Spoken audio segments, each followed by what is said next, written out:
We finally made it. Championship game in Kennedy League. It's been a congested month, but all in all, it was a great run. Darren McCLINTON ALLSTARS came back from double digits down to defeat AWASH 102-91 and it's captured the 2022 Kennedy League DC City Nike Pro City Championship.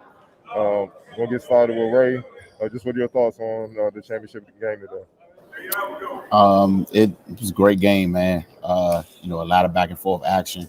It looked like AWASH was about to run away with it early, but basketball is a game of runs, and Darren McCLINTON All Stars they responded, and they were able to hold on for the rest of the game, and that's not without resistance because AWASH came storming back at a point in the second half, but they were able to make the plays that got them the championship. Jeremy Roach, man, he kind of controlled the game and was able to, able to guide his team and set things up. That was the issue early on when they went down. A lot of turnovers, a lot of erratic play. They just looked kind of discombobulated and weren't together. And during that same stretch, AWASH was clicking on all cylinders. That led to their early lead. But once Darren McCLINTON All Stars settled down, they kind of took the game over. Eric Green, who has been on the tear the entire Kennedy League, he started getting hot defensively. They were swarming, put a lot of pressure on AWASH, picked up full quarter times, challenged their shots at the rim. I mean, it was just a collective effort and all around great game from both teams. AWASH, I think at times they relied too much on a 3-point shot. Brian Crawford, he put on the show last night and started hot today, but and the shots were falling early. But after the rim kind of closed in on him, he wasn't really aggressive getting to the basket. He kept trying to find that magic back from 3-point range, and Darren McCLINTON All Stars took advantage of it. But nothing to hang their heads on. It was a great season for both teams, and yeah, man, it was just a great championship game. Yeah, I agree with you, man. Brian Crawford kind of got started with his hot shooting that he displayed yesterday in the semis, and it looked like he was due again to have a big game.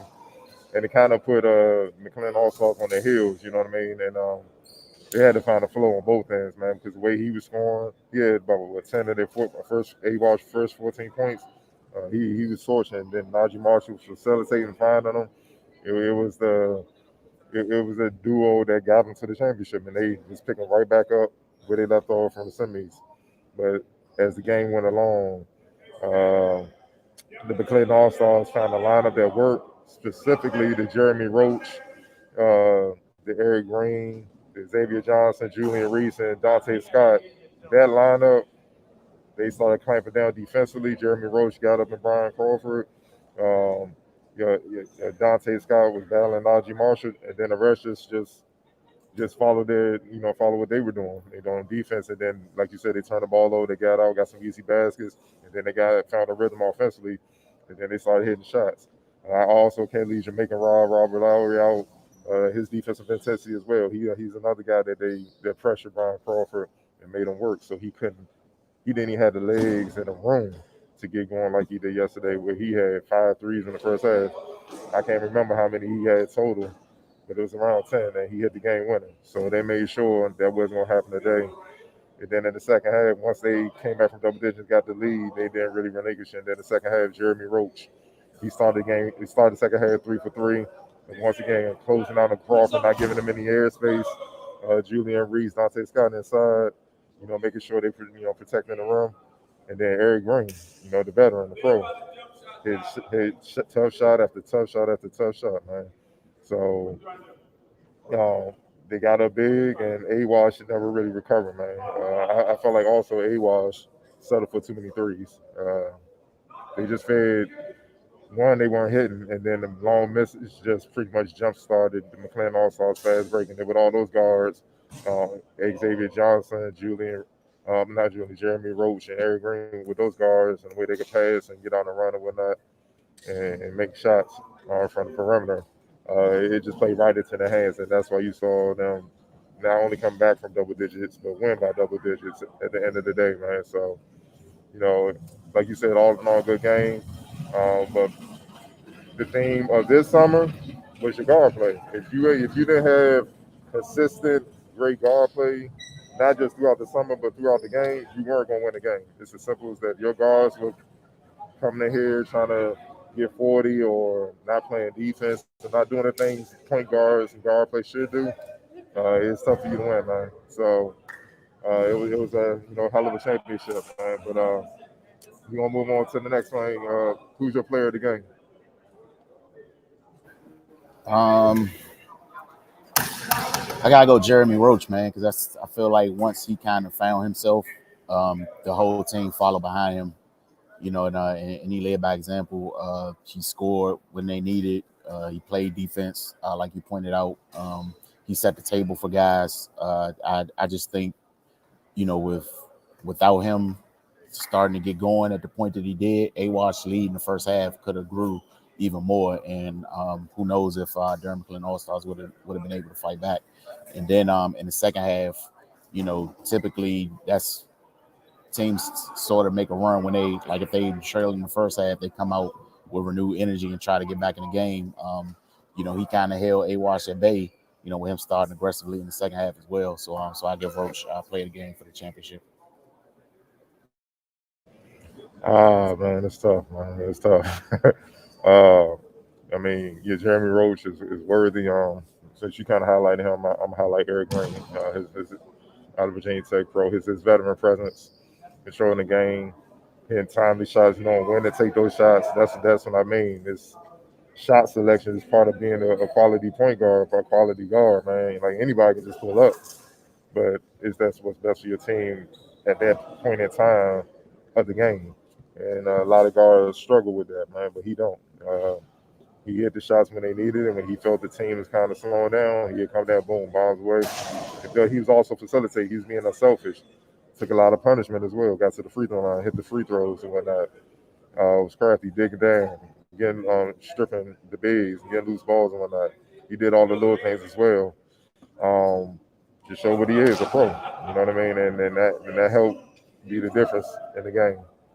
Your X factor.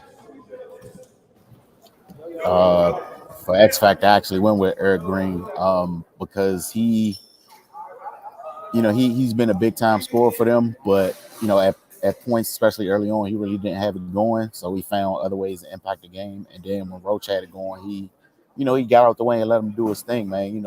A lot of times you see players if that's their niche, they'll try to force things. But I mean, he's a veteran player and he knows how to kind of maneuver his way around the game. And he just put himself in a position that the team most needed at the time.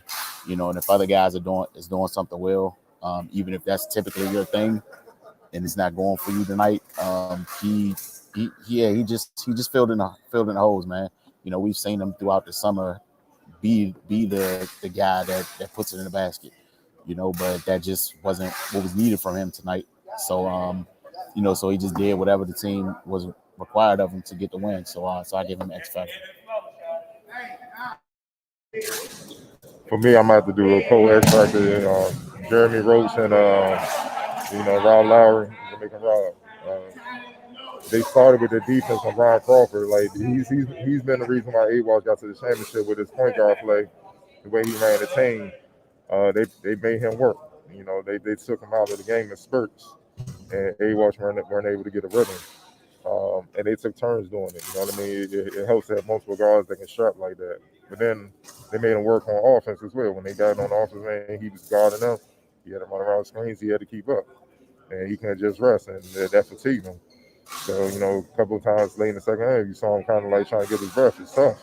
You're dealing with another pro that's on your level, and then you're dealing with one that's a Duke ACC player, starting point guard for Duke, who will very well be one soon. So it was just a tough battle. And I think the depth of the McCLINTON All-Stars, the guards, just wore him down. And then obviously you wear him down, they didn't really have nothing else to go to as far as running the team. AWASH did, and that was a big part in why McCLINTON won and are champs right now. So I have to give those guys, credit where it's due, man. But look. That ends our 2022 Kennedy League coverage, man. It was fun getting back in here after a year or two layoff due to COVID and whatnot. Looking forward to next year. Make sure you get over to Roku, get over to the Focus, check this out, check out our past shows on the coverage of the Kennel League, and we'll see you soon.